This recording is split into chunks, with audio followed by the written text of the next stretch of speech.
as'aluka dengan ilm, kemudian bi kudratik wa kudratika alal khalq, dan keputusan kamu, qada dan qadar kamu kepada hambamu, ini juga tawassul dengan sifat yang benar. Karena dari sifat datiyah sabitah, sifatul qadar, seperti di dalam Al-Quran juga Allah berfirman, qul huwal qadiru ala an yab'atha alaikum adaba. Syahidnya qul huwa al-qadiru. Faidan al-qadiru min asma'illahi ta'ala, yang memiliki kemampuan qada dan qadar. Idan di dalam hadis ini, Allahumma inni as'aluka bi ilmikal ghaib wa qudratik alal khalq. Idan meminta wasilah dengan ilmu dan qada dan qadar, semuanya sifat-sifat Allah dan nama-nama Allah yang ada di Al-Quran. Dan pendalilan dari sunnah tentang qada dan qadar seperti hadis Utsman ibni Abil As, bahwa seseorang datang kepada Nabi setelah masuk Islam, badannya jadi sakit. Maka dikatakan Nabi Muhammad SAW kepadanya, dha yadak ala ladzi ta'lamu min jasadik wa qul bismillah bismillah bismillah wa qul sab'a marat a'udzu billahi wa qudratik min syarri ma ajidu wa uhadhiru. Maka maknanya di sini wajah pendalilannya wa qudratihi, a'udzu billahi wa qudratihi min syarri, maka aku berlindung kepada Allah dari qada dan qadarnya. Maka Allah mempunyai sifat qada dan qadar. Wa qudratihi mudhaf ilaih kepada ha, kepada Allah, maka qada dan qadar Allah.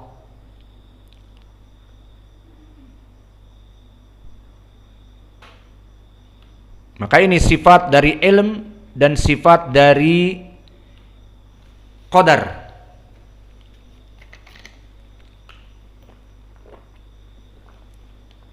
Alhamdulillah.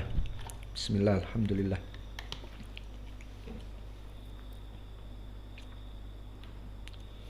Maka inilah dari faidah di dalam hadis ini. Dan kemudian kita teruskan apa yang didoakan. Maka didoakan dari doa-doa, lafaz-lafaz yang baik. Di mana di sini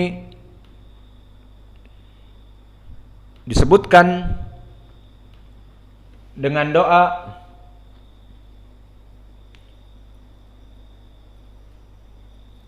hidupkanlah aku jika hidup itu baik bagiku, dan matikanlah aku jika mati itu lebih baik daripada kehidupanku di dunia. Wa as'aluka khasyataka fil ghaib. Di sini meminta kepada Allah rasa takut di saat berkesendirian. Maka di sini perlu kita muraqabah. Kita merasa takut kepada Allah dimanapun Allah melihat kita. Jangan takut dengan tempat yang ada CCTV-nya. Tempat yang ada CCTV-nya tidak melaksanakan seorang pun apa-apa. Namun di tempat yang tidak ada CCTV-nya, maka melaksanakan keburukan-keburukan. Maka jadikanlah wahai Allah aku takut kepadamu meskipun dalam keadaan berkesendirian. Ini doa yang sangat baik. Wa syahadah wa kalimatil ikhlas fir ridha wal ghadab. Dan jadikanlah kalimatku ini ikhlas kepadamu dalam keadaan marah dan dalam keadaan ridha. Karena berapa dari manusia di saat dia tenang berbicara dengan ikhlas, namun di saat dia marah berbicara tidak ikhlas. Wa as'aluka na'iman la yanfaddu wa qurrata ain la yanqati'u. Maknanya aku meminta kepadamu wahai Allah dari kenikmatan yang terus menerus. La yanfaddu yakni terputus. Wa qurratu ain la tanqati', dan kenikmatan yang terus menerus. Dan permasalahan kenikmatan yang terus-menerus, Allah telah mengatakan di Al-Quran, ingin kalian nikmat yang terus-menerus apa? Syukuri. Syukuri nikmat Allah.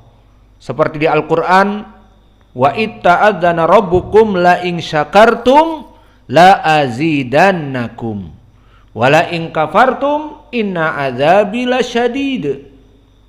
Maka jika kalian, kata Allah, mensyukuri nikmat-nikmatku, la azidannakum, kami pasti akan menambah nikmat itu over and over again, more and more again. La azidannakum, ini janji Allah. Wala in kafartum inna adzabi lasyadid. Namun jika kalian kufur atas nikmatku, tunggulah azab Allah yang perih dan pedih.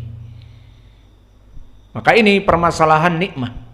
Sehingga seperti hadis yang telah lampau muttafaqun alaih dari Ibni Abbas, nikmatan maghbunun fihi makatsirun minan nas, as-sihhatu wal faragh. Dua kenikmatan yang banyak manusia tidak menyadarinya. Apa itu? Kesehatan dan waktu luang. Maka jika kalian mempunyai kesehatan, ingat, nikmat ini akan ditanya oleh Allah. Kesehatan badanmu, apa yang kamu lakukan? Ibadah atau main-main atau malah berbuat dosa? Dan begitu pun di saat al-faragh, waktu luang. Waktu luangmu digunakan untuk apa? Main bola dari pagi sampai petang. Kalian menjadi seorang santri, maka waktu luang kalian akan dipertanyakan. Waktu faragh, hari libur Jumat, main bola setelah sholat fajar sampai mendekati zuhur. Kemudian nanti setelah sholat asar mendekati maghrib. Maka awas, waktu luang kalian akan ditanya. Ini kedua kenikmatan yang disebutkan oleh Nabi, maghbunun fihi makatsirun minan nas. Banyak sekali manusia yang luput, lupa, tidak memikirkan.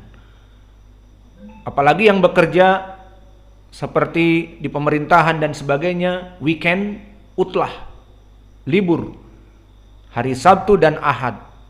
Maka jika ditanya oleh temannya yang selalu mengajak ngaji, ayo bang kita ngaji bang, diajak hari Senin, Selasa, Rabu, itu di Ma'had Muqbil Al-Wadi'i, itu buka pelajaran tiap hari. Pelajarannya tidak setiap libur saja, sepekan full day. Ayo bang, hari Senin, Selasa, Rabu, Kamis ikut belajar. Waduh sibuk, banyak pekerjaan, kita kan bekerja di siang hari. Oke lah, besok ya libur ya, hari Sabtu, hari Ahad, ayo kita datang. Di sana pun ada pelajaran.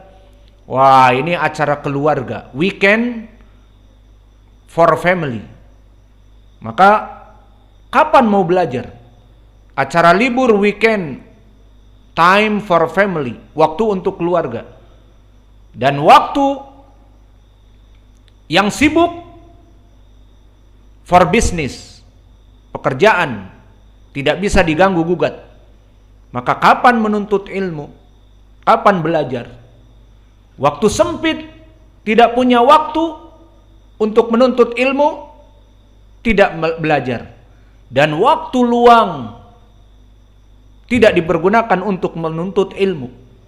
Maka di sini masuk kepada hadis tadi, maghbunun fihi makatsirun minan nas. Banyak sekali manusia-manusia yang tidak menyadari nikmat itu akan dipertanyakan. Sehat kamu dipergunakan untuk apa? Waktu kosong kamu dipergunakan untuk apa? Maka di sini kembali kepada hadis. Wahai Allah, jadikanlah kenikmatan yang ada padaku terus-menerus tidak terputus. Qurratu ain dan ni'am yang la yang kotek. Ini maknanya. Dan itu didapati dengan apa? Syukur nikmah. Maka tadi kesehatan dan waktu luang kalau tidak disyukuri akan menjadi nikmah adab. Wala in kafartum inna adzabi lasyadid. Dan begitu pun pada kaum Saba disebutkan laqad kana li saba'in fi maskanihim ayah jannatan an yaminin wasyimal.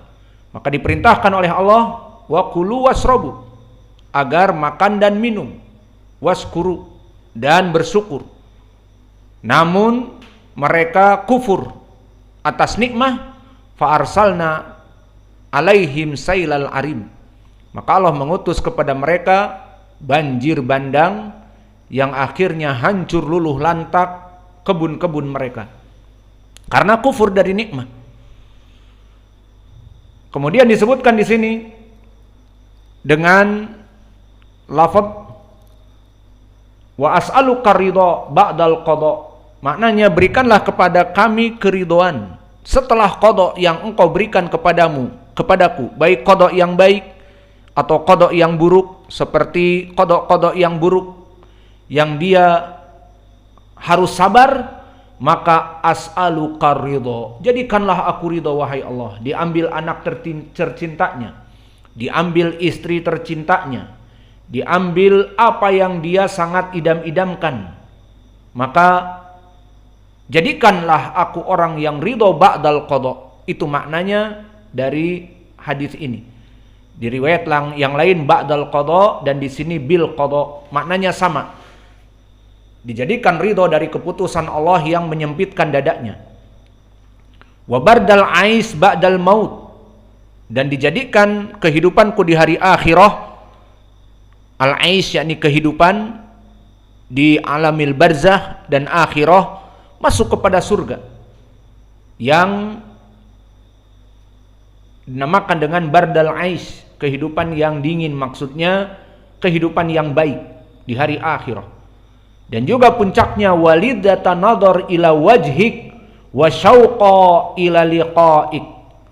Maka aku meminta kepadamu untuk bisa melihat wajahmu di surga dan rindu untuk bertemu denganmu. Dan liqa kepadamu itu perkara yang dirindukan. Baik di dunia kita rindu kepada Allah, apalagi kita hidup di dunia dalam keadaan penuh kesengsaraan, rasa sakit, rasa sedih, capek, dan sebagainya. Maka di surga kita hanya penuh kenikmatan. Dan di surga pun penduduk surga nanti akan rindu kepada bertemu kepada Allah di hari Jumat. Maka as'aluka asyauq ila liqa'ik, aku meminta kerinduan kepada bertemu denganmu. Dan penduduk surga di sana semuanya bertemu dengan Allah setiap Jumat, dan mereka menunggu-nunggu hari itu. Dan juga disebutkan di dalam hadis, Allahumma zayyina bizinatil iman. Di akhir disebutkan bizinatil iman waja'alna hudatan muhtadin. Maknanya adalah, wahai Allah, jadikanlah perhiasanku adalah iman. Maknanya meminta agar dijadikan keimanan itu menancap di hatinya, dan dia melaksanakan amalan-amalan sesuai dari imannya, dan berdakwah sesuai dari imannya. Dan jadikanlah hudatan muhtadin, ay ij'alna hadina ila ad-din, hudatan fi anfusina sabitin ala tariqil huda, wa kadzalika hudatan muhtadin, menjadi orang-orang yang berdakwah kepada orang-orang yang diberikan hidayah oleh Allah. Intinya, jadikanlah pula kami hudatan muhtadin, hidayah seperti engkau memberikan hidayah kepada orang-orang yang muhtadin. Maka hadis ini menjadi pendalilan banyak sekali, terutama syahid kita adalah melihat kepada wajah Allah, meminta kepada Allah agar bisa melihat wajahmu wahai Allah di surga, dan rindu kepadamu di surga kelak, dan sekarang pun dijadikan rindu kepada Allah untuk bertemu dengannya. Maka inilah dari dua hadis yang bisa kita berikan. Maka hadis yang pertama, hadis yang sahih dari periwayatan Hammad ibnu Zaid an Atha ibnu Sa'ib. Meskipun Atha ibnu Sa'ib mukhtalid, namun Hammad ibnu Zaid mendengar sebelum dia menjadi pikun. Kedua, di sanad yang masih sama dari Ammar ibn Yasir namun disebutkan dari Syarik, dan ini penyakit dari sanad yang kedua, Syarik ibn Abdullah al-Qadi, dan dia rawi yang dhaif, sayyi'ul hifdz. Maka dengan ini selesailah pelajaran kita dari dua hadis dari Ammar ibn Yasir, dan di pelajaran yang akan datang masih ada hadis-hadis yang semakna dengan ini sebelum kita keluar dari bab ini. Wa naktafi ila huna wa jazakumullahu khaira wa barakallahu fi ilmikum. Subhanakallahumma bihamdika asyhadu an la ilaha illa anta astaghfiruka wa atubu ilaik. Al muadzin yu'adzin.